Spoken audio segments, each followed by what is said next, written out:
Dead space on impossible is easy. No, really, it is. Here's everything that got me through my run of impossible. 1, Beat the game on hard so you have an idea of what the game throws at you. 2, Get an idea of what weapons you want to use for the run. For mine, I ran Plasma Cutter and the Ripper,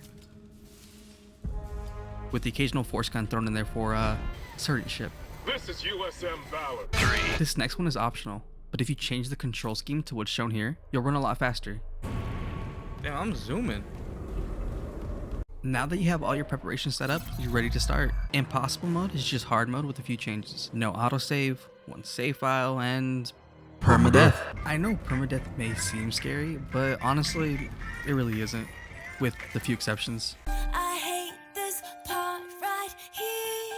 The first handful of chapters are quite the breeze, as you're throwing stasis refills at you a lot, allowing you to deal with enemies with your stomps, letting you conserve ammo. The first real challenge of this run starts here in chapter 6. This chapter isn't hard by any means, but it does have two real big spikes in difficulty, the first being in this room. Which brings me, you can quit before you die. My lord, is that legal? But Chase, isn't that considered cheating, you might ask? Depends on who you ask, or if you care or not. Me personally, I don't. Well, to an extent. I only use this method for the arms, because I felt like they were a little cheap, but I never used it for your general necromorph encounter. Speaking of those little guys, I honestly don't think necromorphs are going to be your cause of death outside of early chapters. It's going to be environmental hazards or explosions.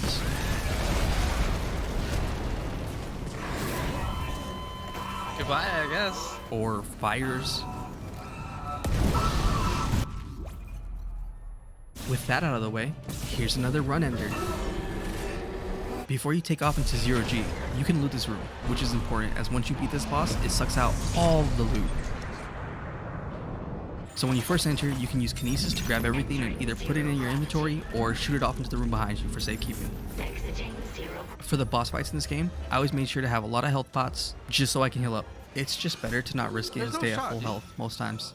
With the Leviathan out of the way, you should breeze through up until the rematch. Round 2. Fight. These next parts can be kind of scary if you come unprepared for this fight, so make sure you're stocked in ammo for whatever gun is the most upgraded. For me, it was the Plasma Cutter. If you remember this order to the fight, it's pretty easy. Little side note here. I forgot to mention earlier how when it comes to upgrades, I like to upgrade my gun first from the first handful of nodes, knowing damage is a priority and capacity second. Then it would be my suit getting everything else, which slides really nice into 5, When using a bench, if your weapon is low on ammo, when you put a node into capacity, it will refill your ammo for that gun. It's very useful. Now, back to the fight. When using the first cannon, it's mostly just dodging tentacles and shooting the armor off, and we're done. Jump over here, hit this, and the second use of cannon, he's spitting balls at you. If you strafe side to side, you're likely to not get hit. Third cannon can be a bit tricky, but if you need air, you can get some on your way there. And if you shoot the sack here. With the third cannon, it only lasts until you shoot off the armor. Once you've seen this arm swing up, just start blasting. Should be a quick, simple fight. Now onto the Valor. Most of the ship is easy. The only real challenge is this room. If you stay stocked and use the environment to your advantage, you should be well equipped to deal with it. We do, however, have one last date with the Hunter. Chapter 10 has you doing a lot of running around and shooting tentacles, with the occasional Hunter drop. He's really no big deal and doesn't chase you that much. Once you shut off all the tentacles, it's time to load up the marker, but before you do, I recommend running back here and saving it before you enter the shuttle room, in case you want to quit save. The shuttle room is easy, if not easier, than the ice room in chapter 5.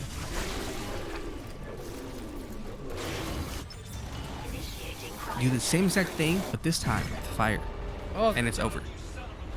But wait, there's more. This right here is where all my anxiety this run stemmed from, because if you don't shoot the tentacles in time or the sack, it's an instant kill. Oh my god, let's go. So make sure you have your main gun equipped before leaving the shuttle room. All that's left in terms of obstacles is Hive Mind. This is it, the last part of the game, and the only thing between you and that sweet, sweet trophy. The room with the brute can be a bit tough.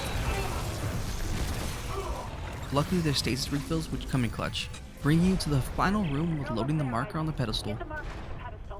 Use whatever you can and save as much ammo for your main gun as you can.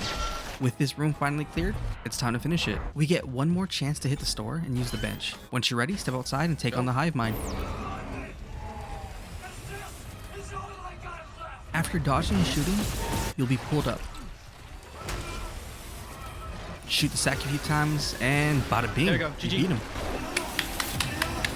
Step onto the shuttle, a little cutscene will play, and after that, your trophy should pop up. And that's that. Congratulations, you finished Dead Space on Impossible. Let's go. Even when looking back, I feel the first Dead Space always had the easier of the bunch in terms of final difficulty. If we do get a Dead Space 2 remake in the future, I'm curious to see what they'll do for that. If any of these tips helped you out, let me know in the comments. And as always, like and subscribe, and I'll be back with more. Easy money.